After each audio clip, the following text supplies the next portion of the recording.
Assalamualaikum warahmatullahi wabarakatuh. A'udzu billahi minasyaitonir rajim.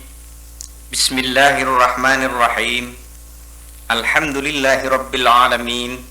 Wassalatu wassalamu ala asyrafil anbiya wal mursalin wa ala alihi wa sahbihi ajma'in. Kaum muslimin dan muslimat yang dimuliakan Allah, ada satu kewajiban yang dipikulkan Allah kepada kaum muslimin dan muslimat yang dinilai sebagai kewajiban yang paling penting, kewajiban yang paling utama, dan kewajiban yang paling inti di dalam pelaksanaan ajaran Islam. Kewajiban itu yaitu salat. Salat adalah merupakan ibadah yang dinilai terpenting dalam ajaran Islam. Rasul menyatakan bahwa salat itu adalah merupakan tiang daripada agama. Bersabda Rasulullah sallallahu alaihi wasallam, "Ra'sul amri al-Islam wa imaduhu as-salah wa zirwatu sanamihi al-jihad fi sabilillah." Pangkal keselamatan seseorang adalah Islam. Tiang dari bangunan Islam itu ialah salat, sedangkan pagar dan benteng daripada keselamatan Islam adalah berjuang di jalan Allah. Dari rukun Islam yang 5, maka salat ini termasuk rukun yang kedua setelah 2 kalimah syahadat, asyhadu an la ilaha illallah wa asyhadu anna muhammadar rasulullah, kemudian melaksanakan salat. Apabila Rasulullah sallallahu alaihi wasallam mengirim utusan-utusannya ke berbagai pelosok daerah, maka selalu beliau berpesan, ajarkan olehmu kepada masyarakat bahwa tidak ada Tuhan kecuali hanya Allah, dan bahwa sesungguhnya Muhammad adalah utusan Allah. Apabila mereka telah meyakini tidak ada Tuhan kecuali Allah dan meyakini Muhammad adalah Rasul Allah, maka ajarkan kepada mereka salat. Berbicara tentang salat sebagai tiang agama, pernah seorang khalifah agung, Umar bin Khattab, mengatakan, "As-salatu imaduddin, faman aqamaha faqad aqamad-din, wa man tarakaha faqad hadamad-din." Salat itu adalah tiangnya agama, dan barang siapa yang melaksanakan salat berarti dia telah membangun agama di dalam dirinya, dan barang siapa yang meninggalkan salat maka dia telah menghancurkan bangunan Islam di dalam dirinya. Di dalam salah satu hadis, Rasulullah sallallahu alaihi wasallam pernah menyatakan, "Awwalu ma yuhasabu 'alaihi al-'abdu yaumal qiyamah as-shalah." Amal yang paling pertama dinilai oleh Allah di yaumil qiyamah nanti ialah salat. Salat dinilai sebagai amal yang paling tinggi nilai pahalanya. Apabila seseorang merasa dia diliputi oleh dosa dan kesalahan, dan dia berkeinginan untuk membersihkan diri kembali kepada jalan yang benar, maka jalan yang terpendek ialah memperbanyak salat, karena salat merupakan amal yang paling tinggi nilai pahalanya. Dan sebaliknya, meninggalkan salat dianggap sebagai perbuatan dosa besar, yaitu yang termasuk salah satu daripada al-kabair, kelompok dosa-dosa besar. Di dalam tarikh kehidupan Rasulullah sallallahu alaihi wasallam, kewajiban salat merupakan kewajiban yang paling pertama diwajibkan oleh Allah Subhanahu wa taala kepada Nabi Muhammad sallallahu alaihi wasallam, yaitu sejak turun Al-Quran surat Al-Muzammil, Rasulullah sallallahu alaihi wasallam sudah diperintahkan untuk melakukan salat, yaitu dalam hal ini qiyamul lail atau salat malam. Ketika Rasulullah sallallahu alaihi wasallam menjelang wafat, saat beberapa detik lagi Rasulullah sallallahu alaihi wasallam akan meninggalkan alam yang fana, ketika para sahabat dan kerabat berada di sekitar Rasul, ketika itu Rasul masih sempat menyampaikan wasiat terakhir. Wasiat terakhir ialah as-salah, as-salah, as-salah. Kami titipkan salat, dan jangan kau tinggalkan salat. Setelah itu Rasulullah sallallahu alaihi wasallam wafat. Menurut Al-Quran, kewajiban salat ini merupakan kewajiban yang universal. Artinya diwajibkan kepada para nabi dan rasul sebelum Nabi Muhammad sallallahu alaihi wasallam, dan juga diwajibkan kepada setiap umat para rasul dan para nabi yang terdahulu. Begitu penting tentang salat ini sehingga Rasulullah sallallahu alaihi wasallam memerintahkan kepada kaum muslimin agar salat itu dijadikan materi pendidikan pertama bagi putra dan putri di tengah-tengah keluarga. Rasulullah menyatakan, hiasi rumahmu dengan salat, ajarkan salat kepada anak-anakmu, allimu auladakum bis salah wahum abna'us sab'in wadribuhum 'alaiha wahum abna'u ashrin. Didiklah anakmu kepada salat pada waktu mereka masih berusia 7 tahun, dan pukullah mereka apabila dalam usia 10 tahun mereka belum mau melakukan salat. Masih banyak kita temukan sejumlah hadis dan pernyataan Rasulullah sallallahu alaihi wasallam yang menunjukkan bahwa salat merupakan ibadah yang terpenting dan paling utama di dalam ajaran Islam. Kita perhatikan sejumlah pernyataan Allah Subhanahu wa taala di dalam kitab suci Al-Qur'anul Karim yang menunjukkan betapa pentingnya salat. Dalam surat 2,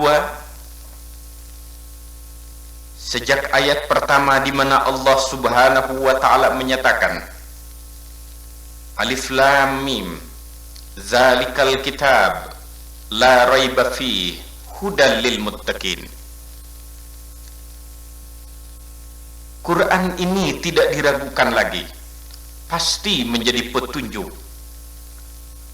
bagi orang-orang yang takwa, al-muttaqin. Siapakah al-muttaqin? Orang-orang yang akan mendapatkan petunjuk dengan tidak diragukan lagi itu. Salah satu ciri atau kriterianya oleh Allah disebutkan alladzina yuqimunas salat, yaitu mereka yang mengerjakan salat. Dalam surat 14 ayat 30, Allah Subhanahu wa taala menyebutkan ulaika humul mu'minuna haqqan. Mereka adalah orang-orang yang beriman dengan sungguh-sungguh. Siapakah orang-orang yang beriman dengan sungguh-sungguh itu? Salah satu sifatnya adalah alladzina yuqimunas salat, mereka yang mengerjakan salat. Dalam surat 8 ayat 3, ketika Allah Subhanahu wa taala menyebutkan ulaika humul mu'minuna haqqan, mereka orang-orang yang beriman yang sungguh-sungguh dalam keimanannya, salah satu sifatnya juga disebutkan alladzina yuqimunas salat, mereka yang mengerjakan salat. Dalam surat 14 ayat 31, Allah Subhanahu wa taala menyatakan, qul li ibadiyalladzina amanu, katakan olehmu kepada abdi-abdiku yang beriman, yuqimus salat, agar mereka benar-benar mengerjakan salat. Wa basyiril mukhbitin, firman Allah, Dalam surat 22 ayat 34, beri kabar gembiralah orang-orang yang selalu tunduk dan patuh. Siapakah al-mukhbitin, orang yang selalu tunduk dan patuh? Salah satu cirinya al-muqimis salah, yaitu mereka yang mengerjakan salat. Allah Subhanahu wa ta'ala juga menyatakan, tilka ayatul kitabil hakim hudaw wa rahmatan lil muhsinin, dalam surat 31 ayat 1 sampai dengan 4. Inilah ayat-ayat kitab yang memberikan petunjuk dan rahmat bagi orang-orang yang baik, al-muhsinin. Siapakah al-muhsinin? Salah satu sifatnya dalam ayat berikutnya dinyatakan alladzina yuqimunas salah, mereka yang mengerjakan salat. Innal insana khuliqa halu'a idza massahu syarru jazua wa idza massahul khairu manu'a. Sesungguhnya manusia itu diciptakan oleh Allah mempunyai sifat selalu mengeluh. Apabila ia diberikan kesulitan, ia selalu mengeluh dan putus asa. Tetapi apabila kepadanya diberikan kebaikan, ia cenderung menjadi kikir.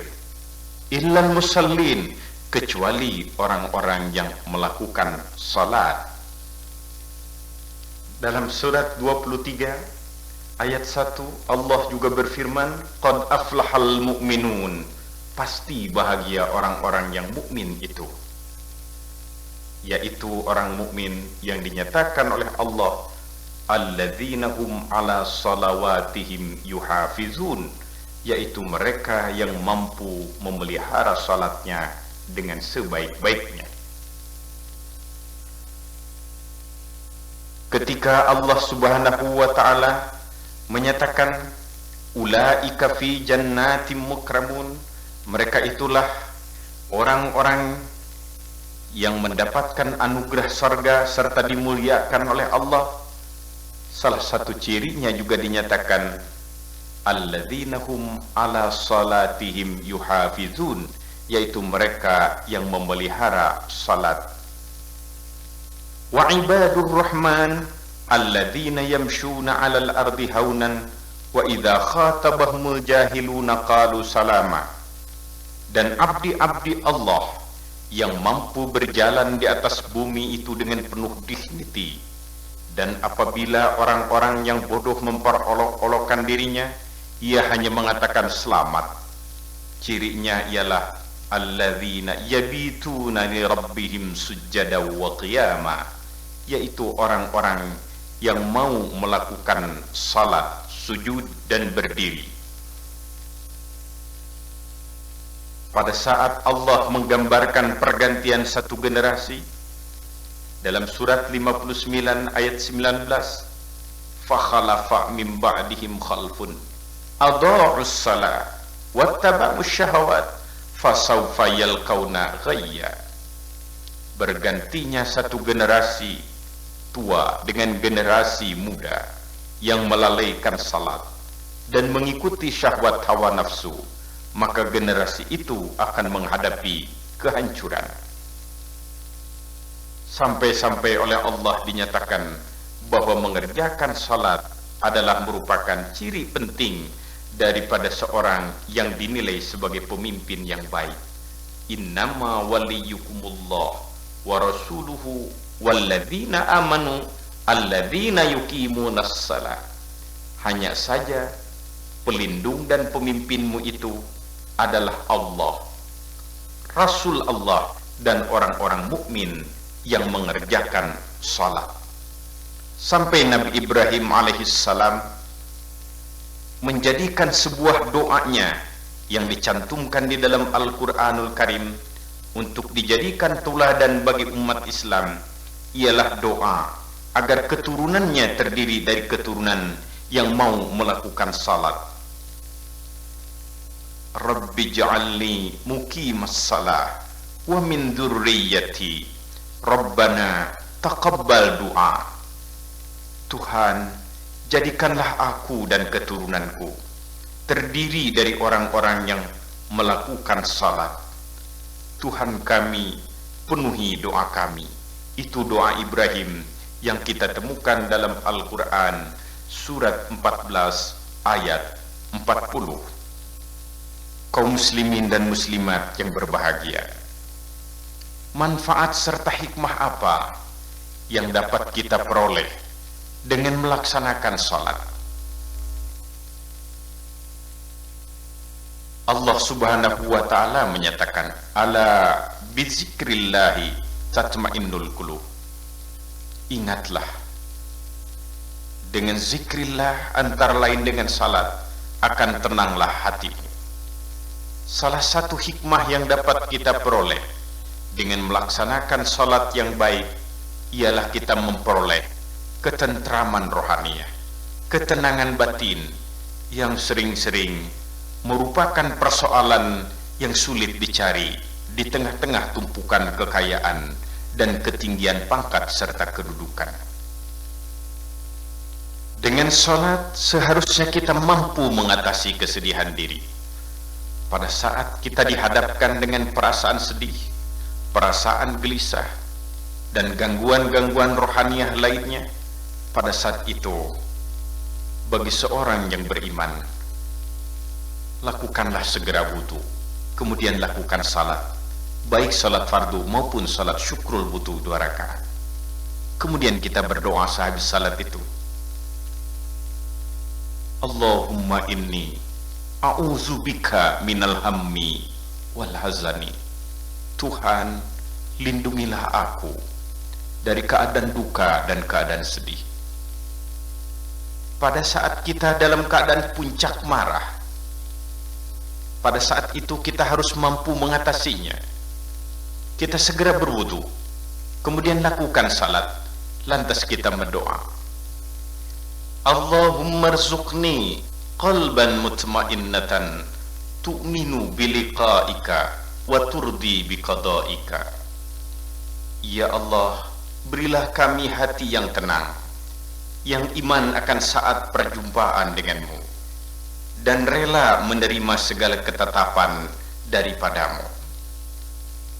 Pada saat kita dihadapkan dengan berbagai macam keperluan hidup yang menurut ukuran fikiran dan tenaga kita tidak mampu mengatasinya atau memenuhinya, pada saat itu segeralah lakukan wudu, kemudian salat, memohon kepada Allah Subhanahu wa ta'ala.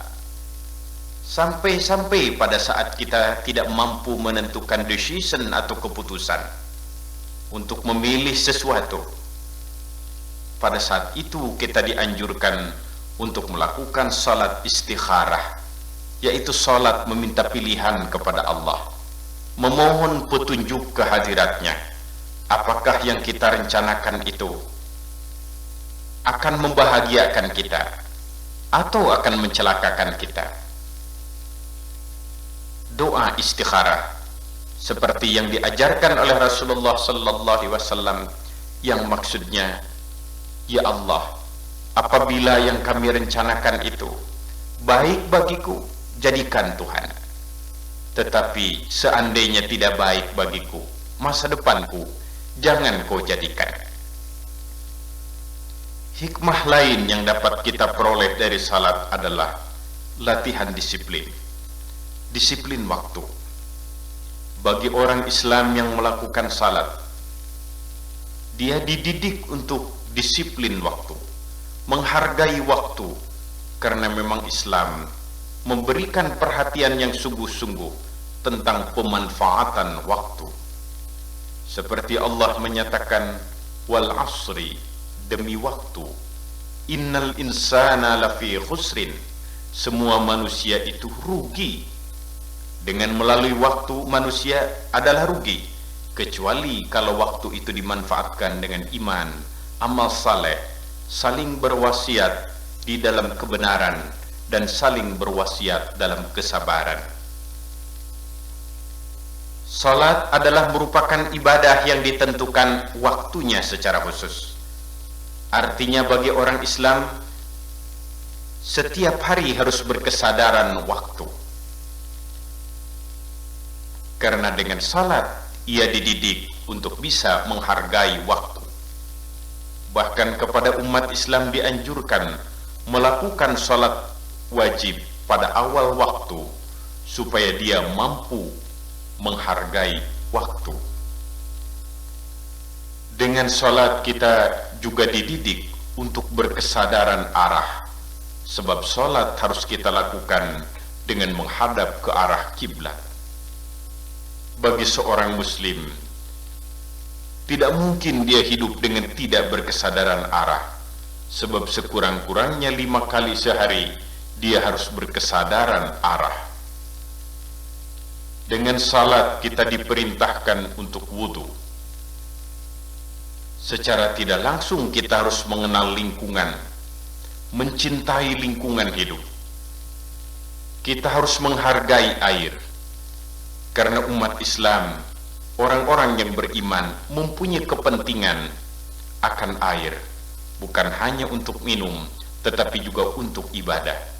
Secara tidak langsung kaum muslimin mempunyai kewajiban untuk mempersiapkan para ahli yang mampu menjernihkan air dan mampu mengatur air sehingga umat Islam bisa berwudu dengan baik.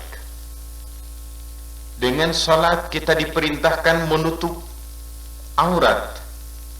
Secara tidak langsung umat Islam mempunyai kewajiban untuk membangun industri-industri sandang, sebab tanpa industri sandang seorang muslim tidak bisa menutup aurat di dalam salatnya.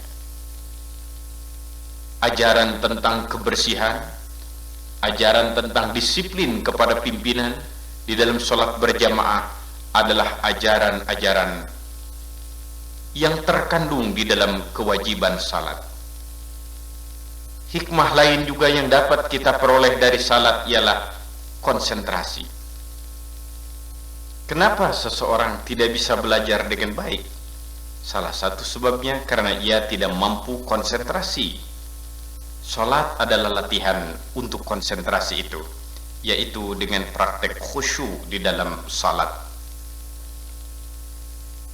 Kehidupan dunia modern yang kita hadapi dewasa ini penuh dengan berbagai macam persoalan yang sering-sering membuat kita terlalu banyak memikirkan berbagai macam urusan, sehingga kita menjadi jenuh, capek, dan kemudian kita disibukkan oleh persoalan-persoalan yang sebetulnya bukan urusan kita.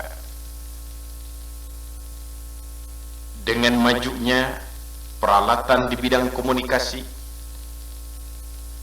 dengan banyaknya yang kita ketahui dari koran, majalah, radio, dan televisi, juga kita dihadapkan dengan persoalan-persoalan serta pikiran-pikiran untuk memikirkan segala persoalan yang terjadi di sekitar kita. Kita memang tidak bisa mempersetankan persoalan-persoalan itu. Akan tetapi Allah Subhanahu wa Ta'ala memerintahkan sekurang-kurangnya 5 kali sehari semalam kita mampu mengalihkan pikiran-pikiran tentang berbagai macam persoalan itu dengan menghadapkan diri ke kiblat. Allahu Akbar. Hanya Allah saja yang maha besar. Semua persoalan adalah kecil. Hanya Engkau ya Allah yang maha besar. Setelah melakukan Allahu Akbar, ditanamkan dalam perasaan kita perasaan tawadhu, rendah diri. Kita tidak perlu sombong dan tidak pantas sombong, karena hanya Allah yang maha akbar. Pernyataan Bismillahirrahmanirrahim atas nama Allah yang maha kasih sayang adalah mendidik jiwa dan perasaan optimisme dalam menghadapi segala persoalan, karena kita lakukan atas nama Allah.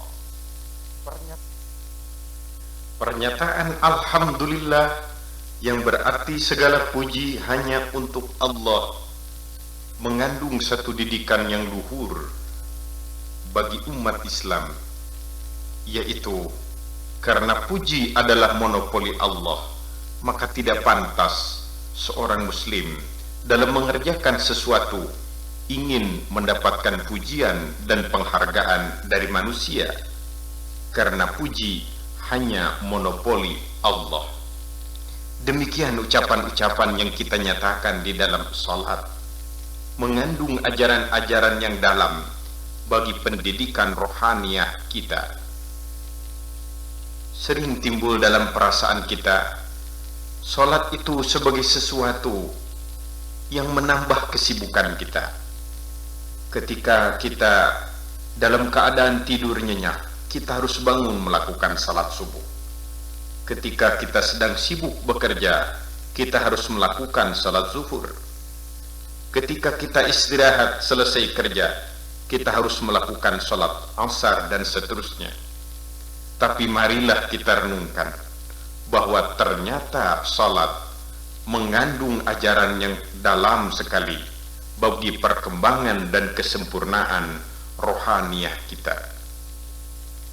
Salat itu mengandung juga puja, puji, serta doa kepada Allah. Doa untuk kita yang melakukan salat. Kita nyatakan Allah Maha Besar, Allah Maha Kasih dan Maha Sayang. Segala puji hanya untuknya. Kemudian setelah itu kita menyatakan, Ihdinas siratal mustaqim. Tuhan, tunjukkanlah kami kepada jalanmu yang lurus. Siratal ladzina an'amta alaihim ghairil maghdubi alaihim waladdallin, yaitu sebagaimana jalan yang pernah Engkau tunjukkan kepada orang-orang saleh sebelum kami, bukan jalan yang terkutuk dan bukan pula jalan orang-orang yang sesat. Kita rebahkan badan dengan melakukan ruku dan kita memuji kembali Allah Subhanahu wa taala. Kita berdiri tegak iktidal, Rabbana lakal hamdu. Tuhan, puji hanya untukmu. Kemudian kita rebahkan lagi ke bawah, Maha suci Engkau ya Allah yang maha tinggi. Kepala kita taruh di tempat salat, menunjukkan kerendahan diri kita di hadapan Allah. Dan kemudian ketika duduk, kita mengucapkan doa lagi kepada Allah. Allahumma gfirli warhamni wajburni wahdini warzuqni. Tuhanku, ampunilah aku, kasihanilah aku, sejahterakanlah aku, pimpinlah aku, beri rizkilah aku. Ini adalah salat. Kita memohon kepada Allah untuk kebahagiaan kita.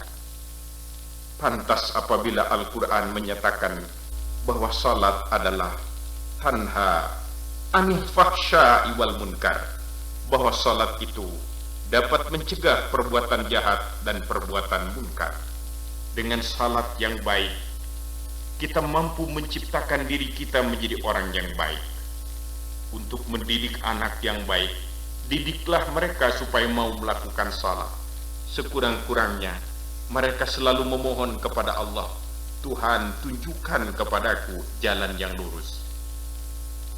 Ucapan yang terakhir dalam salat, salam, Assalamualaikum ke kanan, Assalamualaikum ke kiri, adalah pernyataan kita bahwa kami akan damai dengan manusia sebelah kanan dan kami akan damai dengan manusia sebelah kiri. Semoga kita semua termasuk orang-orang yang dapat menemukan kepuasan rohaniah, kepuasan spiritual dengan salat. Kita bisa menemukan kelezatan hidup dengan salat.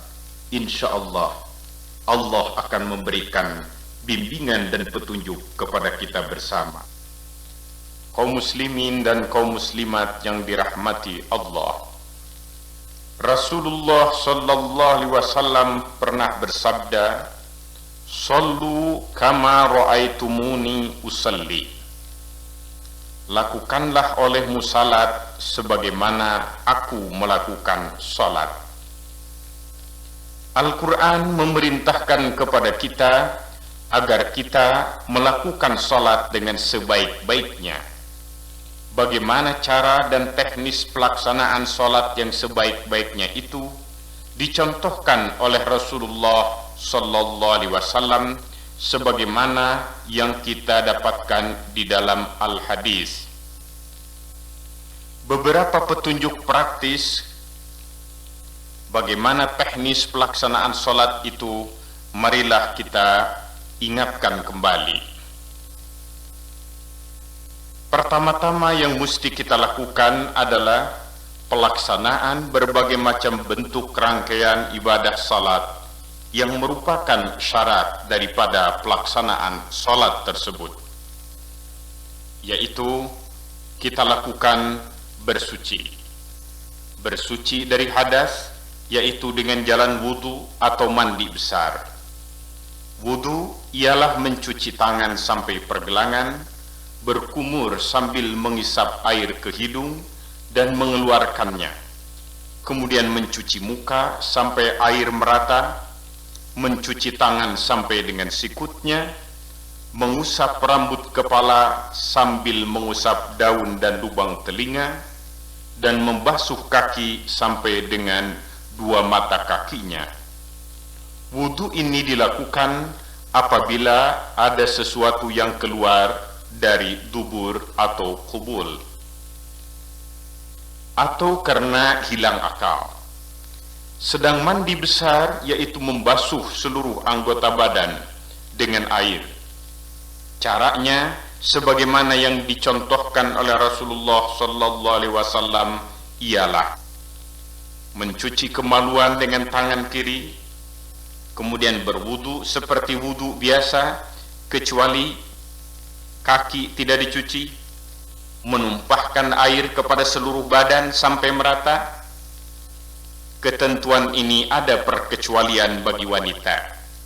Sebagai pengganti untuk membasuh kepala, boleh dengan hanya menumpahkan 3 kali tumpahan air ke kepala.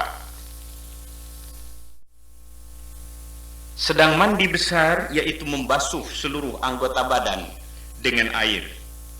Caranya sebagaimana yang dicontohkan oleh Rasulullah sallallahu alaihi wasallam ialah mencuci kemaluan dengan tangan kiri, kemudian berwudu seperti wudu biasa kecuali kaki tidak dicuci, menumpahkan air kepada seluruh badan sampai merata.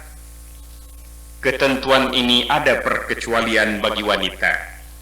Sebagai pengganti untuk membasuh kepala, boleh dengan hanya menumpahkan 3 kali tumpahan air ke kepala, walaupun umpamanya sanggul tidak dibuka. Ini adalah bagian daripada kemurahan.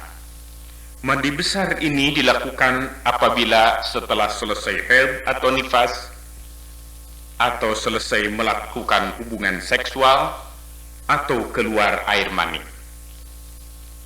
Selain bersuci dari hadas, hendaklah kita bersuci dari najis yang ada pada anggota badan, yang ada pada pakaian, dan yang ada pada tempat salat. Dilakukan dengan air ataupun dengan jenis lainnya sampai hilang baunya, hilang warnanya, dan hilang rasanya. Kemudian menutup aurat. Bagi wanita ialah seluruh anggota badan kecuali muka dan telapak tangan. Dan bagi laki-laki minimal antara lutut dan pusat. Selain itu, juga diperintahkan kepada mereka yang melakukan salat agar berpakaian serapih mungkin, sesopan mungkin, dan sebaik mungkin. Setelah masuk waktu salat dan berdiri menghadap ke arah kiblat, ucapkan takbiratul ihram, Allahu Akbar, sambil mengangkat kedua tangan yang terbuka sampai ibu jari berada pada 2 ujung telinga bagian bawah. Kemudian membaca doa iftitah, membaca Fatihah, dan membaca surat selain Al-Fatihah. Lakukanlah ruku, kemudian i'tidal, kemudian sujud, duduk antara 2 sujud, sujud lagi. Inilah yang disebut 1 rakaat salat. Dan pada rakaat kedua setelah selesai sujud kedua dilanjutkan dengan duduk tasyahud. Dan duduk tasyahud ini juga dilakukan pada setiap rakaat terakhir, yang kemudian selesai membaca doa tasyahud akhir, kemudian menghadap ke sebelah kanan dengan menyatakan Assalamualaikum warahmatullahi wabarakatuh, dan dilanjutkan dengan menghadap ke sebelah kiri dengan ucapan Assalamualaikum warahmatullahi wabarakatuh. Kaum muslimin dan muslimat yang dimuliakan Allah Subhanahu wa ta'ala, begitu penting salat, sehingga dalam keadaan apapun salat itu tidak boleh ditinggalkan. Allah Subhanahu wa ta'ala memberikan sesuatu pelajaran kepada kita agar salat itu tidak ditinggalkan, sampai kepada kita diajarkan sejumlah rukhsah atau keringanan-keringanan. Di antaranya bisa kita sebutkan, yaitu pertama, laksanakan sholat itu sekuat mungkin. Artinya, kepada seseorang yang dalam keadaan sakit umpamanya, boleh melakukan sholat itu dengan sekuat mungkin. Kalau tidak bisa berdiri, bisa dia melakukannya sambil duduk, dan kalau tidak bisa sambil duduk, dia bisa melakukannya sambil tidur, sambil terlentang atau berbaring. Atau seseorang yang mesti melakukan salat padahal dia berada dalam kendaraan, lakukanlah salat itu sebisa mungkin. Yang kedua, ada ajaran yang disebut tayammum, yaitu sebagai pengganti wudu atau pengganti mandi besar. Pelaksanaan tayammum ialah dengan jalan menepukan dua telapak tangan kita kepada sesuatu benda, yang kemudian mengusapkan dua telapak tangan tersebut kepada muka dan tangan kita. Tayammum ini dilakukan apabila tidak ada air atau kita tidak mungkin menggunakan air, seperti karena sakit. Rukhsah yang ketiga ialah mengusap sepatu sebagai pengganti mencuci kaki dan mengusap perban karena sakit. Syaratnya ialah pada saat dipakai sepatu tersebut ia mempunyai wudu, dan sepatunya hendaklah menutup sampai dua mata kaki, dan sepatunya tidak boleh dibuka sampai selesai salat. Rukhsah yang keempat yaitu bentuk jamak, yaitu menyatukan salat zuhur dengan salat asar atau salat maghrib dengan salat isya. Jamak ini dilakukan apabila di dalam perjalanan atau karena sakit atau sebab-sebab uzur lainnya. Rukhsah yang kelima yaitu yang disebut qasar, yang berarti menyingkat salat yang 4 rakaat menjadi 2 rakaat. Ini dilakukan apabila dalam perjalanan jauh. Ada aturan rukhsah yang lain, yaitu sebagaimana yang disabdakan oleh Rasulullah sallallahu alaihi wasallam, "Man nama 'anis shalah aw nasiya 'anha falyusalliha idza zakaraha." Barang siapa yang lupa atau tertidur sehingga ia meninggalkan salat, maka lakukanlah salat itu kapan saja dia ingat. Apabila pada suatu waktu seseorang bangun untuk melakukan salat subuh ternyata sudah jam 7 siang, berarti waktu subuh sudah habis, tetapi karena ia tertidur tidak sengaja, maka ia hendaknya melakukan salat subuh pada saat dia bangun, walaupun waktu subuh sudah habis. Kaum muslimin dan muslimat yang dimuliakan oleh Allah Subhanahu wa Ta'ala, bagaimana kita agar bisa melakukan sholat dengan sebaik-baiknya? Ada beberapa petunjuk dari ajaran agama kita agar sholat kita mempunyai kualitas, agar sholat kita mempunyai nilai yang tinggi, yaitu di samping memenuhi syarat dan rukun sebagaimana yang diajarkan oleh ajaran agama, juga ada beberapa petunjuk khusus bagaimana agar kita bisa melakukan sholat dengan sebaik-baiknya.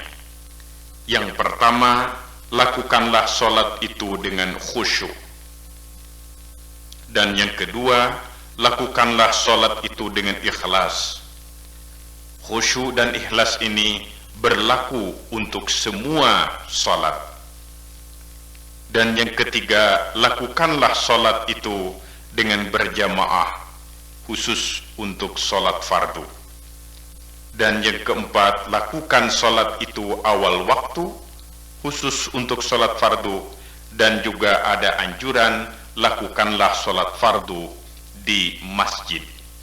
Ini adalah 5 petunjuk bagaimana agar kita dapat melakukan sholat dengan mempunyai kualitas yang tinggi. Khusyuk secara bahasa berarti tunduk atau takluk.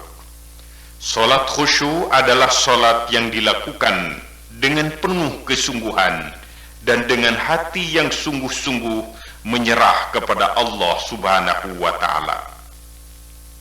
Di dalam pengertian khusyuk ini terkandung pengertian konsentrasi mengingat Allah, penyerahan diri secara penuh kepada Allah, serta terpenuhinya segala syarat dan rukun salat.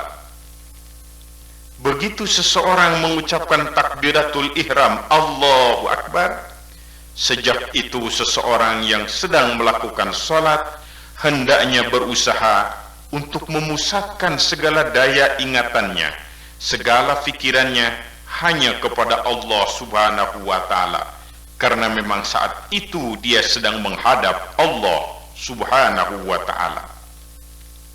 Di antara jalan agar kita dapat menemukan kekhusyuan di dalam sholat ialah ciptakan suasana dan lingkungan sholat yang dapat memungkinkan kita melakukan konsentrasi. Usahakan agar kita mengetahui arti dan makna dari seluruh apa yang kita baca pada waktu sholat tersebut. Pada saat kita mengucapkan Bismillahirrahmanirrahim umpamanya, hati kita mendukung dan mengikutinya dengan atas namamu ya Allah yang maha kasih dan sayang. Pada saat kita mengucapkan Alhamdulillahirabbil alamin, hati kita mendukung, ya Allah, segala puji hanya milikmu. Demikian dan seterusnya. Salat yang kita lakukan hendaknya mampu melupakan segala persoalan yang terjadi di luar salat. Begitu kita menyatakan Allahu Akbar, hendaklah kita mampu mempersetankan semua persoalan, karena hanya Allah saja yang maha besar. Pada saat timbul dalam hati kita fikiran-fikiran tentang sesuatu di luar salat, maka hendaknya kita segera mengembalikan fikiran kita bahwa kita sedang salat menghadap Allah. Ini memang sulit, tapi disinilah latihan salat untuk mampu kita mempersetankan semua urusan duniawi ini. Pada waktu salat kita hanya ingat Allah yang maha kasih, maha sayang, Allah yang maha besar. Allah Subhanahu wa Ta'ala menyatakan, wailul lil musallin, celakalah orang-orang yang sholat itu. Yang sholat bagaimana yang celaka? Alladzina hum an salatihim sahun, yaitu mereka yang melakukan salatnya banyak lupa, tidak khusyuk. Yang kedua, Agar solat kita berkualitas, yaitu lakukanlah solat itu dengan ikhlas. Solat yang ikhlas ialah solat yang dilakukan hanya semata-mata untuk mencari ridho Allah subhanahu wa ta'ala. Sesuatu amal baru dinilai sebagai amal yang baik apabila dilakukan dengan penuh keikhlasan. Cermin dan gambaran keikhlasan tersebut diungkapkan oleh Allah dalam Al-Quranul Karim, surat Al-An'am ayat 162-163 sebagai berikut. A'udzu billahi minasyaitonir rajim. Qul inna salati wa nusuki wa mahyaya wa mamati lillahi rabbil alamin. La syarika lahu wa bidzalika umirtu wa ana awwalul muslimin. Katakan olehmu, sesungguhnya salatku, ibadahku, hidup dan matiku hanyalah untuk Allah, Tuhan sekalian alam. Tidak ada sekutu baginya. Oleh karenanya aku diperintahkan dan aku adalah orang-orang Islam yang pertama.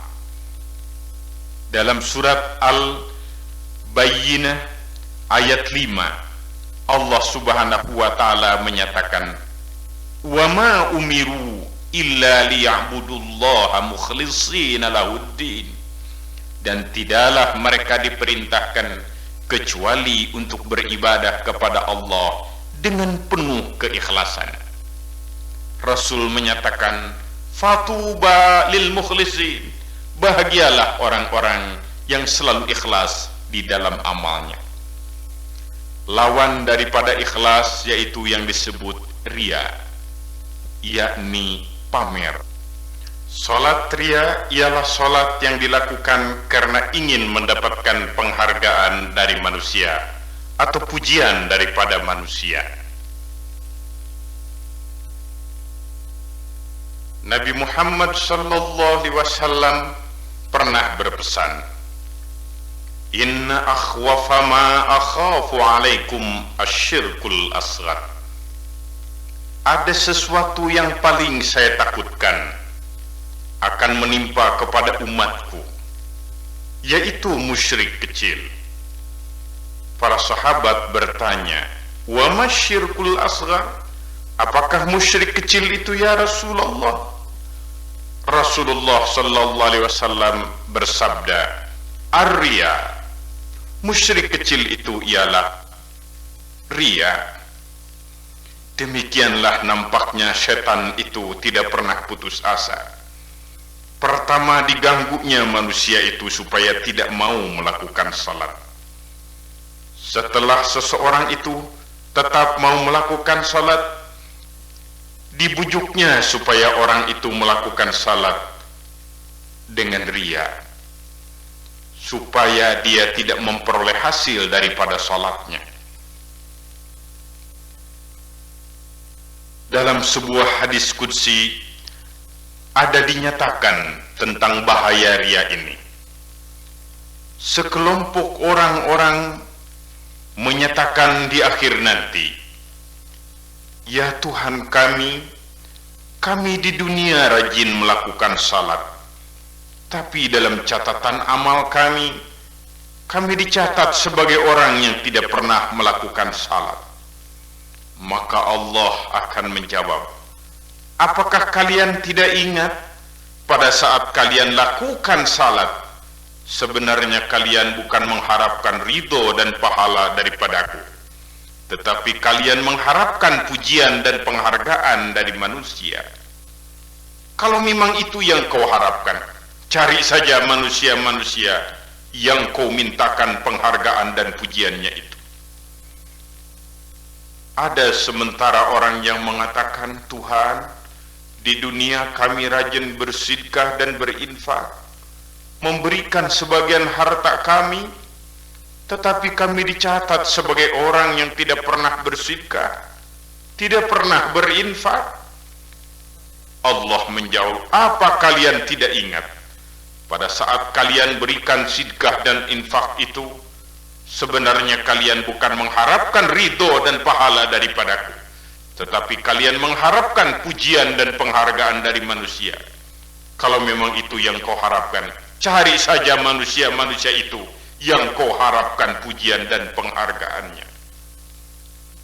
Tuhan, kata sebagian lagi, di dunia kami rajin berjuang menegakkan agamamu, berdakwah, menyampaikan ajaran agamamu, tetapi kami dicatat sebagai orang yang tidak pernah berjuang menegakkan agamamu.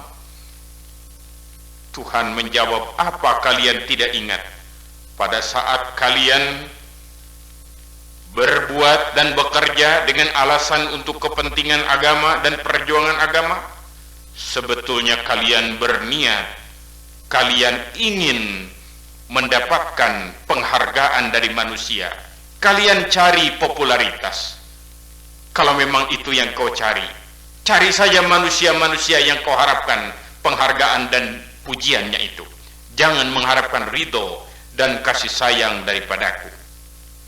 Kaum muslimin dan muslimat, inilah bahaya riya. Oleh karena itu, hendaklah kita berusaha untuk meluruskan niat kita, khususnya di dalam salat, dengan seikhlas-ikhlasnya. Rasulullah sallallahu alaihi wasallam pernah menyatakan, sedekah yang paling baik adalah yang diberikan oleh tangan kanan dan tangan kiri tidak tahu, atau yang diberikan oleh tangan kiri dan tangan kanan tidak tahu. Maksudnya ikhlas. Solat yang paling baik setelah solat fardu adalah solat di akhir malam, sebab kemungkinan ikhlas lebih besar daripada solat pada waktu-waktu lainnya. Tentu saja kita harus ingat bahwa ikhlas dan riya adalah merupakan amal batin, amal hati yang tidak nampak, yang mengetahui hanya Allah dan diri kita sendiri. Manusia tidak tahu apakah orang lain itu ikhlas atau riya, tapi Allah lah yang maha mengetahui. Wa in tubdu ma fi anfusikum aw tukhfuhu yuhasibukum bihillah. Begitu firman Allah dalam surat Al-Baqarah ayat 283. Apakah kalian nyatakan apa yang ada di dalam dirimu, dalam hatimu itu, atau kalian sembunyikan? Allah mengetahui dan Allah akan menghitungnya.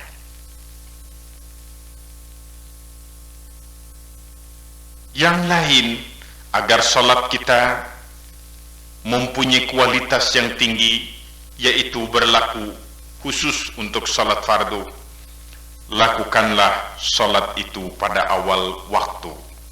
Lakukanlah salat fardu pada awal waktu. Salat fardu yang paling baik ialah salat fardu yang dilakukan pada awal waktu.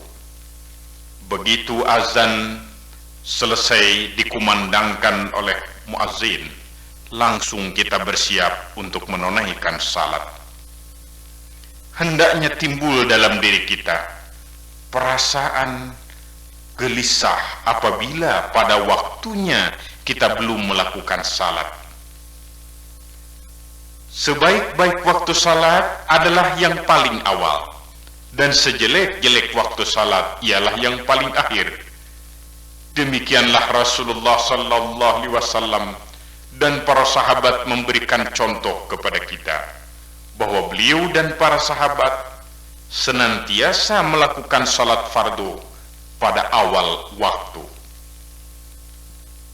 Budayakanlah dan biasakanlah salat pada awal waktu, karena dengan itu kita akan memperoleh kualitas salat yang baik.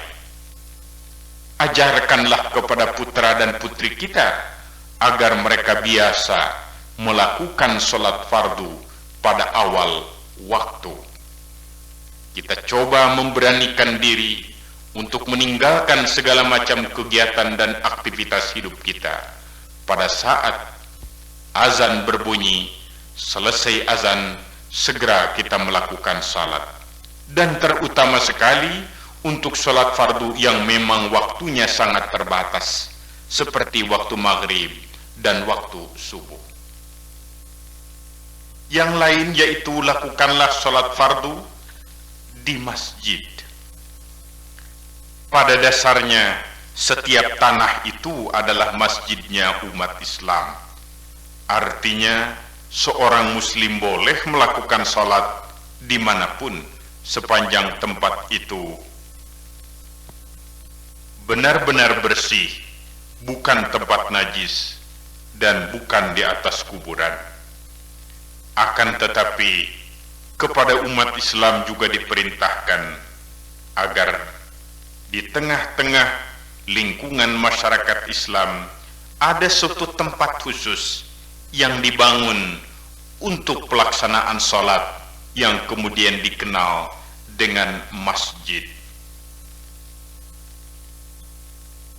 Selain sholat fardu, memang Rasulullah Sallallahu Alaihi Wasallam pernah menyatakan sebaiknya dilakukan di rumah, tetapi untuk sholat fardu sebaiknya dilakukan di masjid. Rasul juga pernah menyatakan, rumah yang paling baik adalah rumah yang di dalamnya ada masjidnya, artinya ada ruangan khusus untuk kegiatan sholat. Nabi menyatakan, sholat yang paling baik ialah sholat yang dilakukan di rumah, kecuali untuk sholat fardu, di mana untuk sholat fardu yang paling baik ialah dilakukan di masjid. Dengan sholat di masjid kita akan memperoleh berbagai macam ajaran. Antara lain, kita mampu bertemu dengan tetangga, kita mampu bertemu dengan umat Islam pada saat-saat waktu salat yang mungkin di luar waktu salat kita sulit untuk dapat bertemu. Pada saat seperti sekarang ini, di mana kita dihadapkan dengan berbagai macam kesibukan, sering-sering kita sulit bertemu dengan tetangga walaupun yang dekat sekalipun. Tetapi dengan adanya masjid di mana kita melakukan sholat di dalamnya, pada waktu-waktu tertentu kita dapat bersilaturahmi, kita dapat berkomunikasi secara lebih manusiawi, bertemu pada waktu salat di masjid. Ajaran yang terakhir tentang kualitas salat dari 5 kualitas salat, yaitu lakukanlah salat fardu dengan berjamaah, sekurang-kurangnya atau minimal tentu saja seorang imam dan seorang makmum, dan semakin banyak berjamaah semakin tinggi nilainya. Rasulullah Sallallahu Alaihi Wasallam pernah menyatakan bahwa salat fardu yang dilakukan dengan berjamaah mendapatkan nilai 27 kali lipat dibandingkan dengan salat fardu yang dilakukan secara sendiri-sendiri. Dari ajaran berjamaah kita memperoleh hikmah bagaimana Islam mengajarkan tentang cara bermasyarakat. Ada pemimpin dan ada yang dipimpin.